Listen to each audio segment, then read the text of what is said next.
आज का बाइबल का वचन सामुएल का पहला ग्रंथ अध्याय 3 वचन 1 से 10, 19 और 20।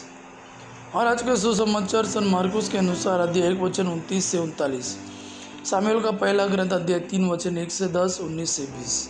युवक सामुएल एली के निरीक्षण में प्रभु की सेवा करता था। उस समय प्रभु की वाणी बहुत कम सुनाई पड़ती थी और उसके दर्शन भी दुर्लभ थे। किसी दिन ऐसा हुआ कि एली अपने कमरे में लेटा हुआ था। उसकी आंखें इतनी कमज़ोर हो गई थी कि वह देख नहीं सकता था। प्रभु का दीप वृक्ष उस समय तक बुझा नहीं था और शमूएल प्रभु के मंदिर में, जहाँ ईश्वर की मंजूषा रखी हुई थी, सो रहा था। प्रभु ने शमूएल को पुकारा। उसने उत्तर दिया, मैं प्रस्तुत हूँ। और एली के पास दौड़कर कहा, आपने मुझे बुलाया है, इसलिए आया हूँ। एली ने कहा, मैंने तुमको नहीं बुलाया, जाकर सो जाओ। वह लौटकर लेट गया।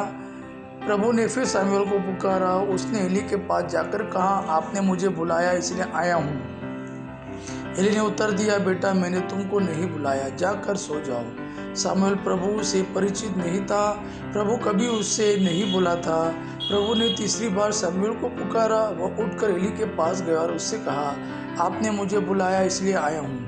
तब एली समझ गया कि प्रभु युवक को बुला रहा है। एली ने शमूएल से कहा, जाकर सो जाओ। यदि तुमको फिर बुलाया जाएगा तो यह कहना, हे प्रभु, बोल, तेरा सेवक सुन रहा है। शमूएल गया और अपनी जगह लेट गया। प्रभु उसके पास आया और पहले की तरह उसने पुकारा, शमूएल, शमूएल। शमूएल ने उत्तर दिया, बोल, तेरा सेवक सुन रहा है। शमूएल बढ़ता गया। प्रभु उसके साथ रहा और उसने शमूएल को जो वचन दिए थे उनमें से एक को भी मिट्टी में नहीं मिलने दिया। और दान से लेकर बर्शेबा तक समस्त इज़राइल यह जान गया कि शमूएल प्रभु का नबी प्रमाणित हो गया है। आज का सुसमाचार सन मार्कुस के अनुसार अध्याय 1 वचन 29 से 39। यीशु सभागृह से निकलकर याकूब और योहन के साथ सीधे सिमोन और इंद्रियस के घर गए। सिमोन की सास बुखार में पड़ी हुई थी। लोगों ने तुरंत उसके विषय में उन्हें बताया। यीशु उसके पास आए और उन्होंने हाथ पकड़कर उसे उठाया। उसका बुखार जाता रहा और वह उन लोगों का सेवा सत्कार करने लगी। संध्या समय सूरज डूबने के बाद लोग सभी रोगियों और अब्दुलग्रस्तों को उनके पास ले आए।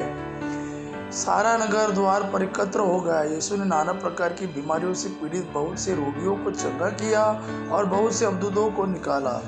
वह अब्दुतों को बोलने से रोकते थे क्योंकि वे जानते थे कि वह कौन है। दूसरे दिन यीशु बहुत सवेरे उठकर घर से निकले और किसी एकांत स्थान जाकर प्रार्थना करने लगे।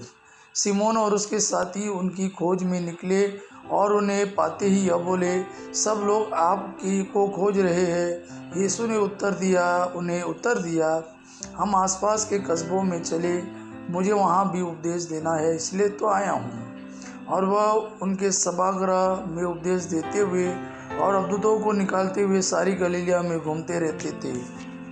यह प्रभु का वाणी है। प्रभु को धन्यवाद। आबा पिता की महिमा और पुत्र यीशु का प्रेम आप पर सदा सर्वदा बना रहे। आमीन।